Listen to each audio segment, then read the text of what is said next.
So today we are going to look at the other type of elements that we did not discuss yesterday. Yesterday we said group 1 elements, your alkali metals, always plus 1. These guys, always plus 2, plus 3. Here we have minus 1, minus 2, minus 3. We also said that we've got this triad right here that always has one type of charge. But what about the other guys that we didn't mention? And those are going to be things like your transition metals and a few from group 13 and 14 and 15. They can have more than one charge, so we consider them multivalent, more than one valence. Um, what we're going to do is we're going to use something known as the stock system to name these. And this is what you have on your paper here. You'll notice this is going to be most of those transition metals, really a lot of like group 14 and 15. So right, if you're looking at your periodic table, that's going to be things like tin and lead, antimony and bismuth. Those are going to be the main ones that we see. Sorry, just a second. Okay, and then they're multivalent, and we're going to use two different systems to name these. One of them being the old system, but that's what we're going to talk about tomorrow. And the next one being the stock system. That's what we talk about today. And these are really easy. All you have to do is use a Roman numeral to be able to figure out what that charge is, or to be able to identify what that charge is. So if you see a Roman numeral, that's telling you the positive charge, and if you don't, then you just have to calculate it and write that positive charge in the form of a Roman numeral. And when you do this, and this is not written on your paper, but maybe you want to go ahead and jot this down, that when writing the name, the charge of the multivalent metal must be indicated. Again, we're doing that with a Roman numeral. So make sure you know your Roman numerals. You've got 1, 2, 3, 4. You've got the IV for 4. 5, I can't imagine you need to go this high, but let's stop right there. There's 6. So you need to know your Roman numerals. The first thing you're going to do is you're going to write down the metal. Then you're going to ask yourself, hey, does this metal have more than one charge? So that's going to be the big question. And if it does, then you're going to use a Roman numeral. Today, the answer is going to be yes. They all will have more than one charge. And then you're going to name your second element, which is going to be your nonmetal, and you're either going to name it with an "ide" ending if it's just a nonmetal from the periodic table, or you're going to name the polyatomic ion that you see. And then finally, all of these happen to be metals, that they start with metals, so that tells you that all of these are, and the answer is ionic. So you're going to use your ionic naming system, which means you're going to be thinking about charges, and you're going to be thinking about making it a neutral compound.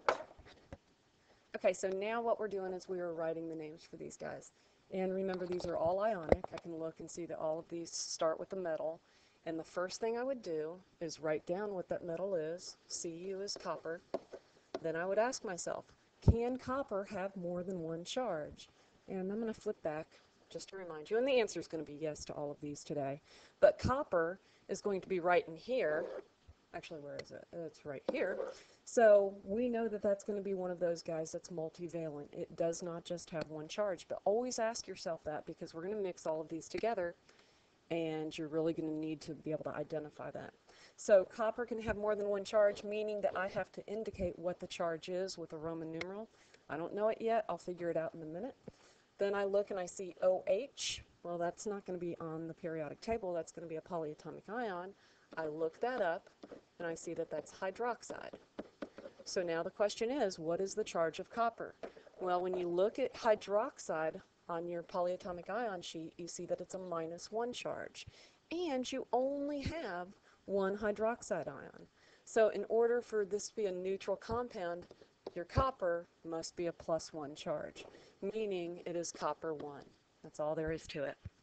If we come over here and look at CuOH2, again, we know that's copper.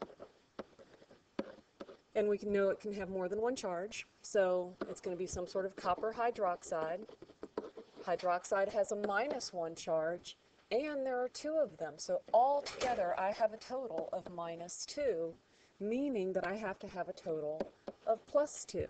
And there's only one copper, so that one copper must have a +2 charge. Then we come down to lead. Lead, Pb is lead, and we look where it lies on the periodic table, and notice that that's over there in group 14, but that's still, even though it's not in the D block of the periodic table, it is considered a multivalent metal, so we have to think about what that charge is.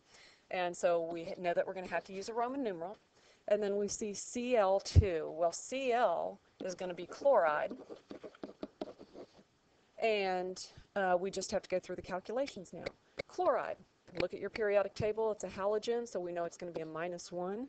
Well, you got two of them. Gives you a total of -2, so you have to have a total of +2. So that one lead must be lead 2 chloride. Over here, again, we know we've got a lead chloride. And we know that chloride is -1, but we have 4 of them, giving us a total of -4. So we have to have a total of +4. And there's only one of those leads, so that must be lead 4 chloride. Okay, next one. Oh, these are getting a little weird. If you look at your polyatomic ion sheet, you're going to see somewhere, and I'm trying to think of where I can write this on my board here, you're going to see where it tells you that lead is weird. If you look under your +2 charge, you're going to find that mercury 1 is written like this. It's a diatomic elemental ion. So this is what lead 1 looks like. So maybe we should even specify and say lead 1 is weird. So with that in mind, let's just go through and start. Actually, I don't even want to do that one first. I want to do this one over here first. If we've got Hg, you know what? I'm sitting here saying lead. I am so sorry. That would be mercury. Okay, so mercury is a weird one. We see Hg. We know that's mercury. And you would ask yourself, does it have more than one charge? And you look at where it's at on the periodic table. Of course it does. So we have to leave ourselves space. And then we see NO3. Yeah, you happen to have 2 of them, but NO3, you look that up, and you see that's nitrate. So nitrate has a -1 charge, and there are 2 of them. So we have a total of -2. So that means we have to have a total of +2. So the way you would write this is mercury 2 nitrate. Now here's our weird one. Hg, we know this is mercury. NO3, we know that's nitrate. NO3 has a -1 charge, and there are 2 of them, so you have a total of -2, meaning you have to have a total of +2. Well, each one of you've got 2 of them. So let's say, since you've got 2 and it's a +2 charge, each one of those has to have a +1 charge. It will probably make a little bit more sense when we work in the opposite direction as well, but that's what we see with mercury 1. I'm going to leave it at that right now. Okay, last couple that we've got on this slide. Cr is going to be chromium. And then, yes, chromium has more than one charge. And then S is going to be sulfide. Make sure you're really clear with those endings. Don't write sulfur, don't write sulfite or sulfate. So then we know that sulfur has a charge of -2, so that must mean that chromium has a charge of +2. So we're going to have chromium 2 sulfide. And then the last one that we've got here, we've got a chromium sulfide again. Again, we know sulfide is -2. You've got a total of 3 of them, so you get a total of -6, meaning you have to have a total of +6. Well, you have 2 of them, so each one has to be +3. Okay. Okay, so now we're working in the opposite direction. First thing we see is tin-4. And remember, these are so easy. You don't even have to look on your periodic table to figure out the charge. So tin, we know, is Sn. And it's tin 4, so it's going to have a +4 charge. It's always going to be plus. Whenever you see a Roman numeral, it's always going to be plus because we're talking about metals. So tin is +4, fluoride is F with a -1. So in order to make this a neutral compound, looks like we have to have 4 fluorides. So SnF4. Silver nitrate. Silver, Ag, has a +1 charge. I've memorized that. Notice there's no Roman numeral here, but that's okay because that's one that we've memorized. And that's why we don't need to use Roman numerals, is because it only has one charge. It is one single valence. And then nitrate is -1, and it's NO3. So that's it. I just need one ion of both of those. Okay, iron 3 oxide. Iron is Fe. Iron 3 has a +3 charge. Oxide is O with a -2 charge. So in order to make this a neutral compound, if you've got a +3 and a -2, your least common multiple is 6. So you need to have a +6 and a -6. So you have to have 2 of these guys and 3 of these. Mercury 1 bromide. Again, this is going to be one of the weird ones. Whenever you see Mercury 1 written out, you know it's going to be a little odd. There's a couple ways that we can do this. Let me start by doing it where we know that Mercury 1, the way you would write Mercury 1, it's a diatomic elemental ion. So it's Hg2 with a +2. If you just want to think of it in those terms, and you have your polyatomic ion sheet in front of you, you just need to you'll always be able to use that on a quiz and a test. So you just need to remember to look at that. If you see Mercury 1, look at your polyatomic ion sheet.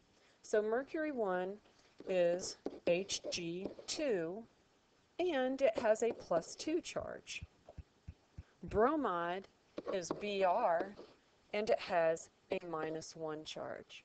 So now what we do in order to make this electrically neutral, looks like I need 2 of my bromides to every 1 of my Mercury 1s. So I have to put a 2 there. So what's really happening is that with Mercury 1, you've got Mercury with a +1, and you've got another Mercury with a +1.